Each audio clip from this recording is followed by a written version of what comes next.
Welcome back, everyone, to Open Line. We are talking about vaccines, and we have with us Dr. David Aronoff. He's Director of Infectious Diseases at Vanderbilt University Medical Center, joining us via Zoom.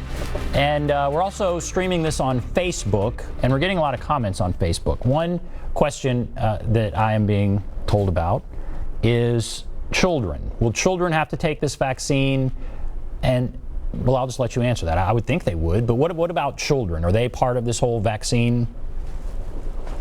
Yeah, I think there are studies being done in children. I think the ones that are being done here, to my knowledge, are adults, and it's likely that frontline healthcare workers, older adults who are the most vulnerable to doing poorly with COVID-19 would be among the first targeted for a vaccine. I do think that we will only want to use immunizations for COVID-19 in children once studies show that they're safe and effective in children.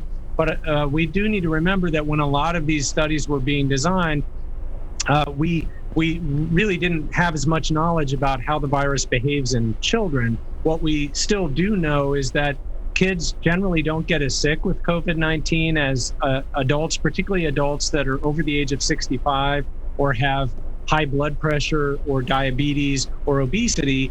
And so I think we're going to continue to see effort to first immunize those people who are most vulnerable to doing poorly with COVID-19. And then I think we'll have to wait for studies in children to make sure that the vaccines can be used safely and effectively in that population. And we're talking about vaccines, but again, you're Director of Infectious Diseases at Vanderbilt. And so how would you assess this whole situation? I mean, you've studied for pandemics, and how on the scale of pandemics, how bad is this? How have we, without being political, how have we handled this? But just how would you assess this whole situation? Yeah, it's really surreal because, we actually have had in my lifetime the pandemic of HIV, which is still going on. But that pandemic has been a very, very slow growing pandemic that has led to really a lot of global health efforts and is something that we still wrestle with. This, though, has been a very, very different type of problem where it went from never being in people to going global within a few months and is a very sudden, acute destabilization of the economy around the world, of human health around the world. And that has not existed in my lifetime. And I think we really do have to go back to the early 20th century, to the influenza pandemic around World War I, the 1918 influenza pandemic, to see even a more recent example of something just like this.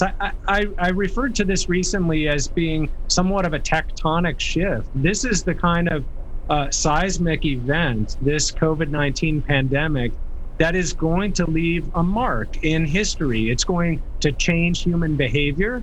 It's going to, any indicators of how things were in 2020, our economy, population growth, age of death, all sorts of big metrics are changing with COVID-19. So just as we think about the Black Plague or we think about the influenza pandemic of 1918, I really think we're going to be talking about the COVID-19 pandemic of 2020 potentially for centuries. And so how we respond to this is really, really important. We're living into a major point in human history.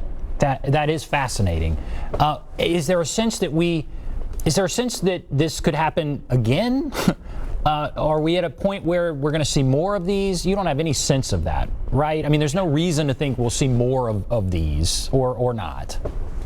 I actually think that the probability that we're going to see another one of these is higher than it's ever been because of the kind of pressures that led to this pandemic, which is a very large growing global population, travel everywhere, and we're a very connected population. And so when you have a really populated planet, lots of interactions between wildlife and humans and lots of human-human interactions, it creates opportunities for viruses that live in animal populations like the SARS viruses that have recently emerged from bat populations like this one to leapfrog into human populations and then widely spread. And I think there have been people that may have felt a little bit like Chicken Little, like the sky is falling, telling us that we are at increased risk for having a pandemic caused by a virus that moves from animal populations into humans.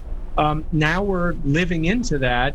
But this is one of thousands and thousands of viruses that we know about in animal populations that could do the same thing. So I think one very important lesson of this is that we need to come out of this with very strong armor against the next one. We need to make sure that our pandemic preparedness doesn't fall off the wagon, that it doesn't wane, that we remain on guard for this new type of global threat that we hadn't really experienced until now.